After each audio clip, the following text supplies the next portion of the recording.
성도 여러분, 말씀 속 예수님께서는 제자들과 마지막 만찬을 하고 계십니다.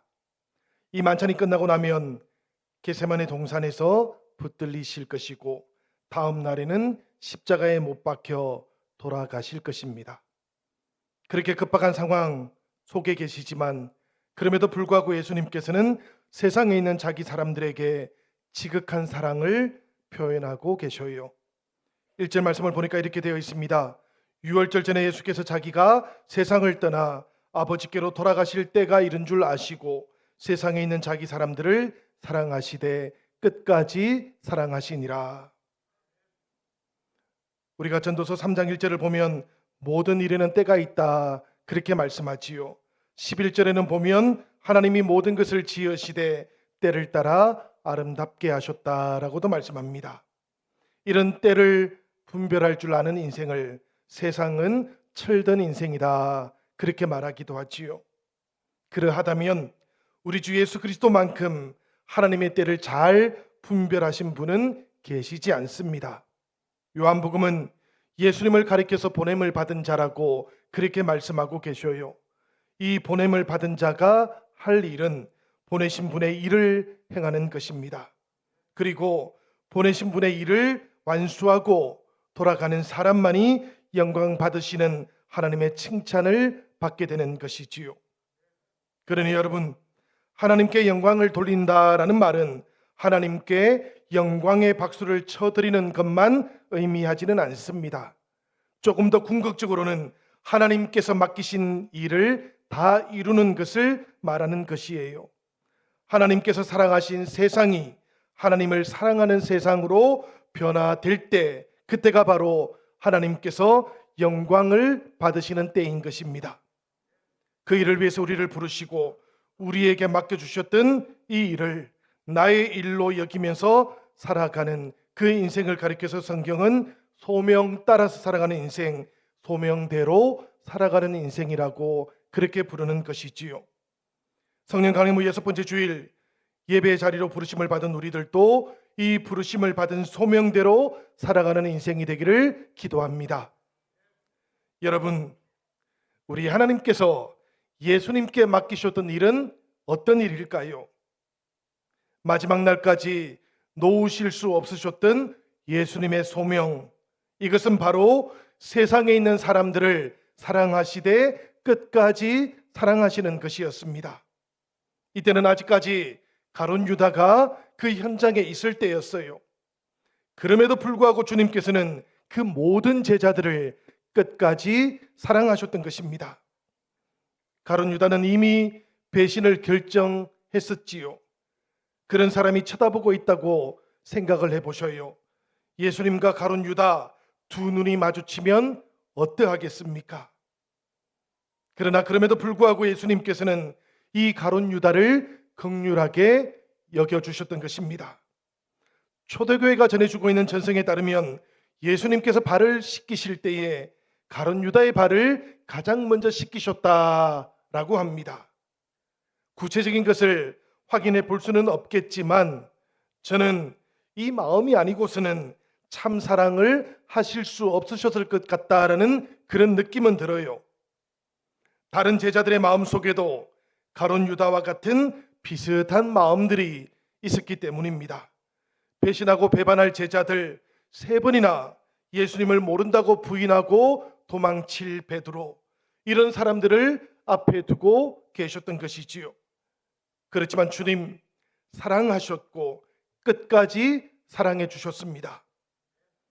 이런 사랑 앞에서 가룟 유다가 마음을 열지 못했던 것은 참으로 안타까운 일이지만 우리 주님께서는 사랑만이 자신의 일이라고 고백하셨고 그 사랑 안에서 사람들을 하나님께로 이어주고 계셨던 것입니다.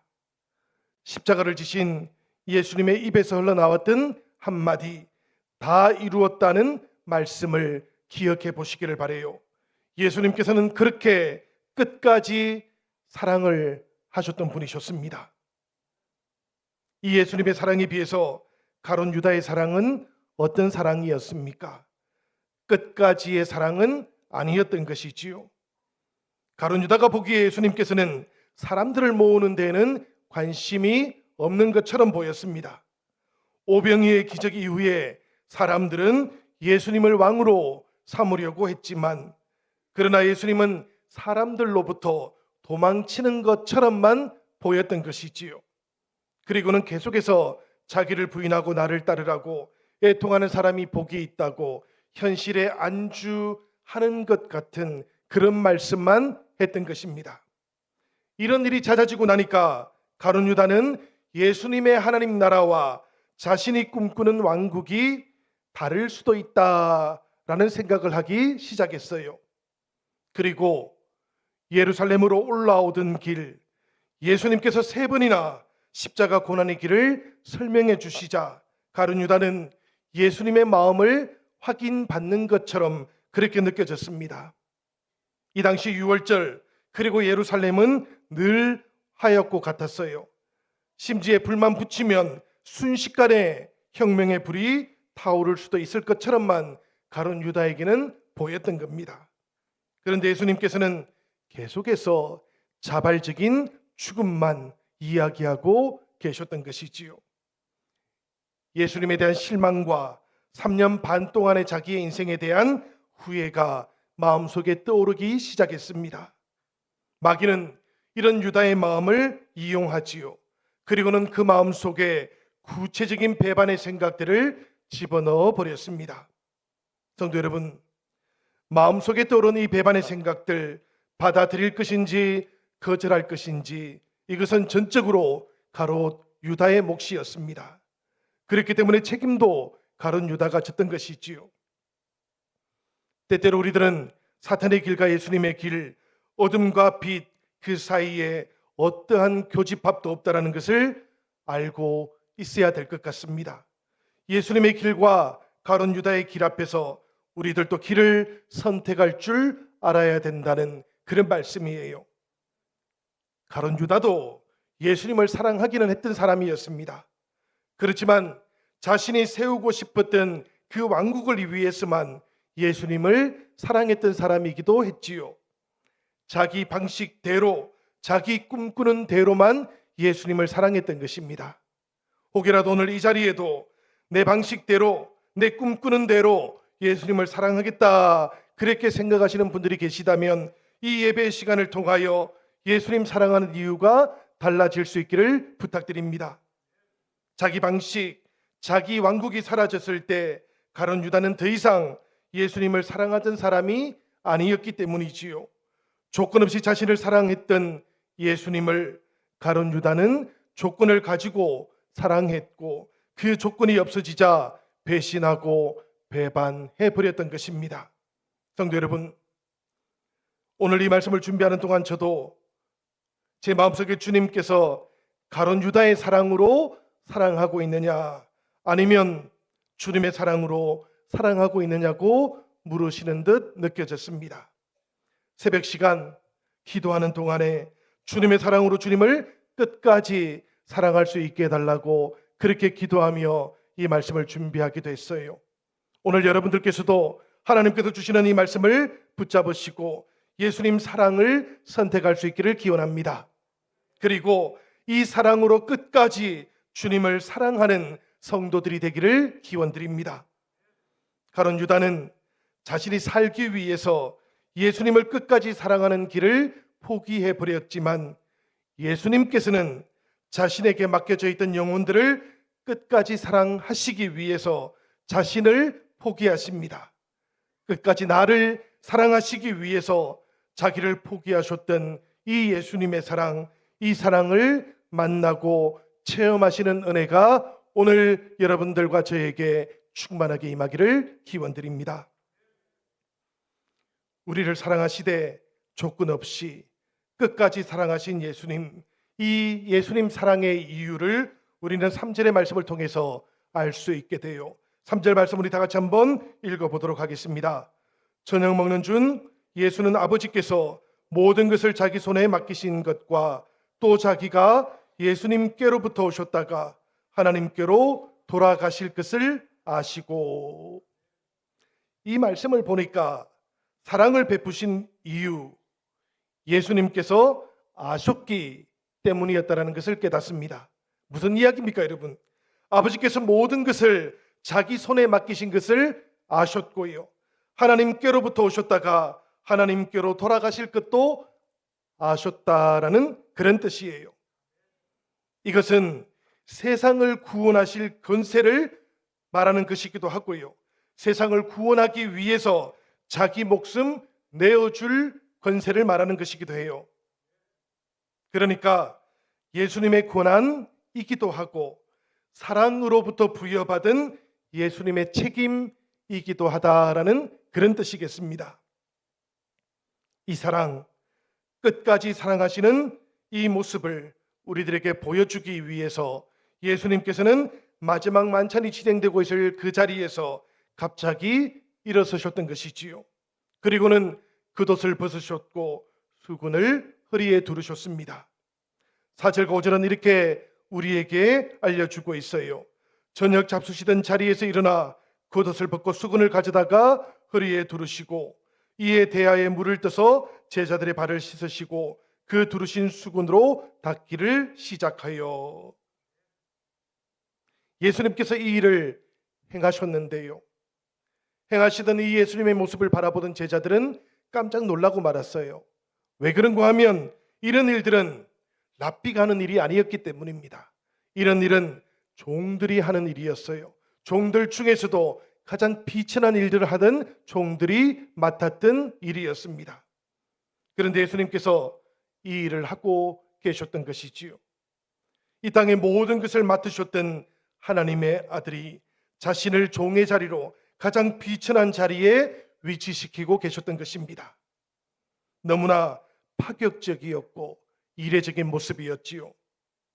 예루살렘으로 올라오던 동안에 제자들은 서로 누가 더 높은지를 논쟁하고 있었습니다. 지금도 생각해 보면 제자들은 침묵의 전쟁을 하고 있었을 것 같아요. 그러다 보니까 발을 씻겨주시는 예수님을 바라보면서도 제자들은 도대체 왜 이러십니까? 라고 말하지도 못한 채 머물러 있었던 것이지요. 그리고 베드로 차례가 되었습니다. 베드로는 자신의 불편한 마음을 드러내었어요. 6절의 말씀을 보니까 이렇게 되어 있습니다.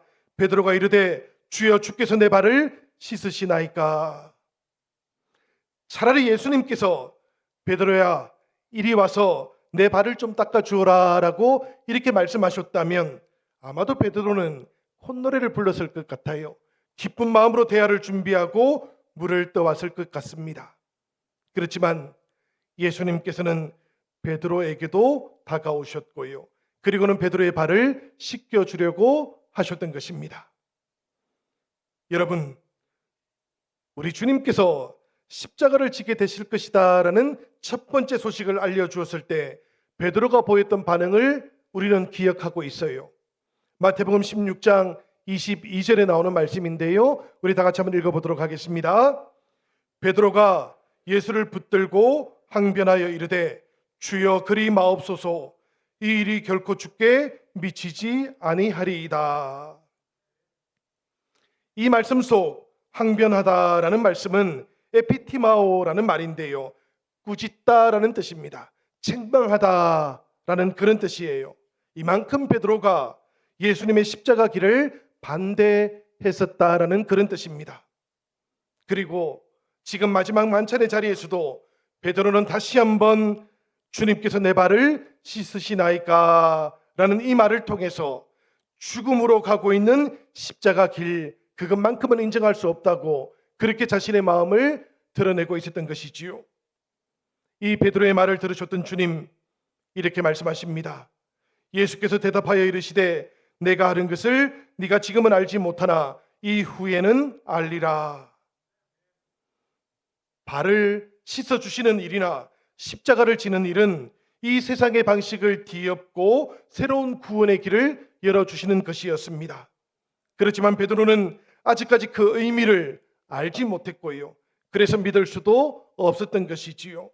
베드로는 부활의 주님을 만난 후에야 이 모든 일들을 깨닫게 될 예정이었습니다. 아직까지 알지 못했고 그래서 믿지 못했던 베드로, 주님을 향해서 더 강하게 반발을 합니다. 내 발을 절대로 씻지 못하리이다. 베드로는 예수님께서 메시아시라고 한다면 당연히 받아야 할 또 다른 대접이 있다고 그렇게만 생각했던 것이지요. 그리고 그때가 되면 회복될 이스라엘 나라에서 자신도 혜택을 받게 될 것이다, 이런 기대도 마음속에 품고 있었던 것입니다. 그런데 자꾸만 종처럼 섬기는 길을 걸어가시겠다 이렇게 말씀하시니 베드로 속으로는 아마도 하나님 맙소사 이렇게 말하고 있었을 것만 같아요. 이 베드로를 향해서 예수님 다시 이렇게 말씀하시지요. 내가 너를 씻어주지 아니하면 네가 나와 상관이 없느니라. 세족식이 중요하다는 그런 말씀일까요? 그렇지는 않습니다, 여러분. 만약이라도 이 세족식이 그렇게 중요한 것이었다면 교회의 예전 속에 세족식이 들어와 있었을 거예요. 이보다는 이 세족식을 통해서 예수님께서 하고자 하셨던 말씀의 뜻이 중요했던 것이지요. 제자들은 이해하지 못한 채 자신의 발을 맡겼었지만 예수님께서는 지금 십자가 섬김을 의미하기 위해서 세족식을 베풀고 계셨던 것입니다. 내가 너를 씻어주지 아니하면 이라는 말은 내가 너를 위해서 십자가를 지지 않는다면 이라는 그런 뜻이지요. 만약이라도 그러하다면 너는 나와 상관이 없다고 이렇게 말씀해 주셨던 것입니다. 그래서 예수님께서 베드로에게 네가 너의 발을 씻지 않으면 이라고 이렇게 말씀하지 않으셨던 거예요. 발 씻는 것이 중요한 것이 아니고 누가 씻겨주는가, 이것이 더 중요했기 때문입니다. 우리는 우리의 죄를 제거할 수 없어요. 내가 너를 씻어주지 아니하면이라는 말씀처럼 사람의 죄는 예수님에 의해서만 씻겨질 수 있는 겁니다. 그래서 예수님께서 베드로의 발을 씻으실 수 없으셨다면 베드로의 죄는 씻김 받지 못한 채로 남아 있을 것이고요. 결과적으로 그는 구원받지 못한 채로 주님과 아무런 상관이 없는 존재로 남아 있을 수밖에 없었겠지요. 그러니 여러분, 이 씻어주지 않으면 나와 상관이 없다는 말씀을 베드로가 온전하게 알아들을 수 있었으면 참으로 좋았을 것 같아요. 그런데 베드로 어떤 반응을 보입니까? 9절의 말씀을 보니까 시몬 베드로가 이르되 주여 내 발뿐 아니라 손과 머리도 씻어 주옵소서라고 대답을 했어요.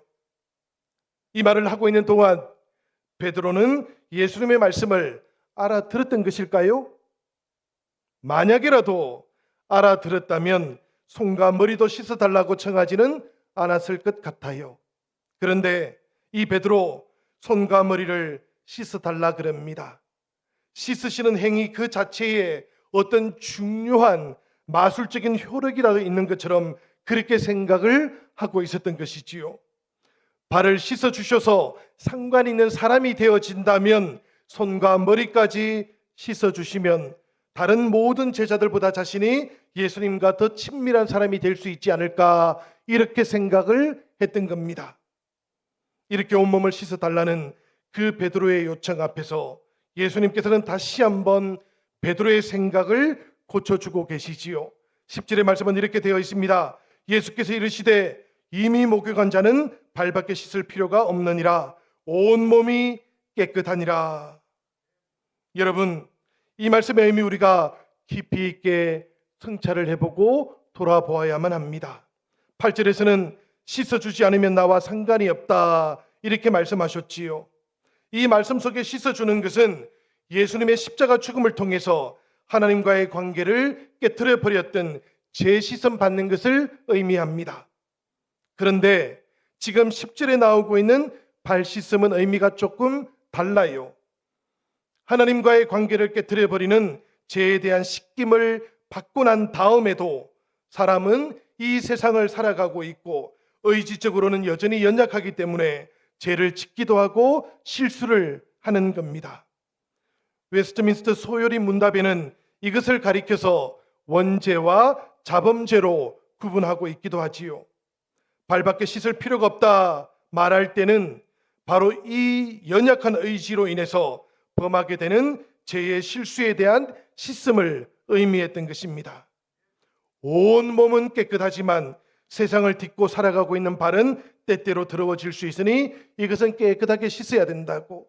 우리가 하나님과 맺고 있는 온전한 회복은 이루어졌지만 그럼에도 불구하고 이 땅을 살아가는 동안에 때때로 우리가 실수하고 범죄하니 이 모든 것들은 다시 회복되어질 필요가 있는 것이라고 이렇게 말씀해 주셨던 것이지요.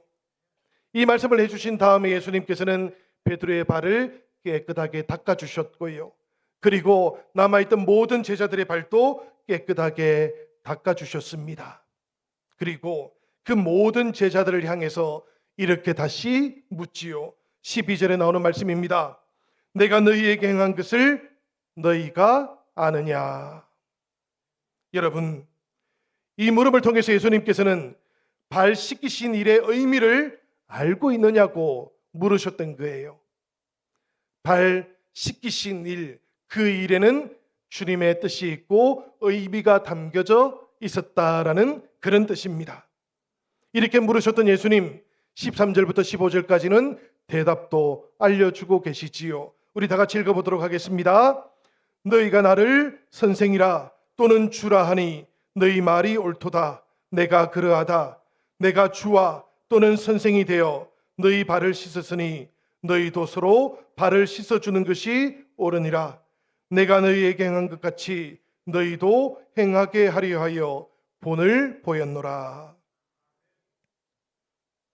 물론 예수님께서 발을 씻겨주시는 것하고 제자들이 서로 발을 씻겨주시는 것 사이에는 공통점도 있지만 차이점도 있어요.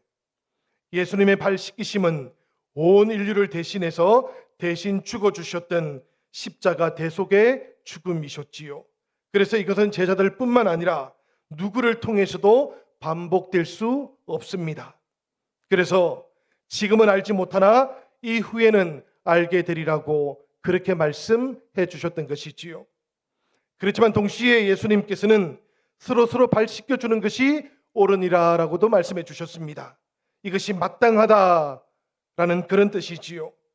우리가 주님께 죄를 범하고 빚을 졌지만 주님께서는 이 빚을 서로가 주님을 대하듯이 섬김으로 갚으라고 그렇게 말씀해 주셨던 것이에요.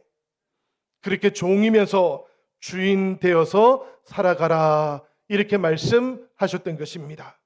이런 모습은 여러분 세상 어디에도 없어요.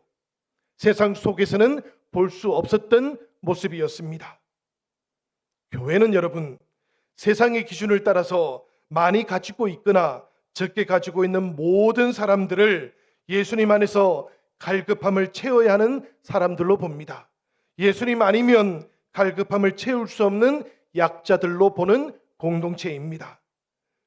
교회가 돈이 없고 가난한 사람을 더 우대한다고 약한 자를 더 편드는 곳이라고 생각하는 것은 결과를 보고 판단해버린 어찌 보면 창조적인 오해와 같은 그런 것이에요. 교회는 누군가를 편애하는 곳이 아닙니다. 교회는 모든 사람들을 사랑하는 곳이에요. 서로를 예수님 섬기듯이 사랑하며 섬기는 곳이 교회인 겁니다. 그래서 형제와 자매를 예수님 섬기듯이 사랑하지 않으면 예수님 사랑하지 않는 곳이 되어버리는 곳, 이곳이 바로 교회인 곳이지요. 성령 강림 후 6번째 주일, 우리들도 다시 한번 끝까지 우리를 사랑해 주셨던 주님 앞에 우리의 사랑을 끝까지 나타낼 수 있으면 좋겠습니다. 가론 유다의 길이 아니라 예수님의 사랑법을 배우면서 발 씻겨주시는 주님을 향하여 우리도 주님과 관계 있는 성도들이 되십시다. 그리고 본을 보이시고 모범을 보여주셨던 예수님처럼 우리들도 서로 사랑함으로 주님의 사랑에 응답하고 응답받는 그런 주님의 교회가 되기를 예수님의 이름으로 간절히 축원드립니다.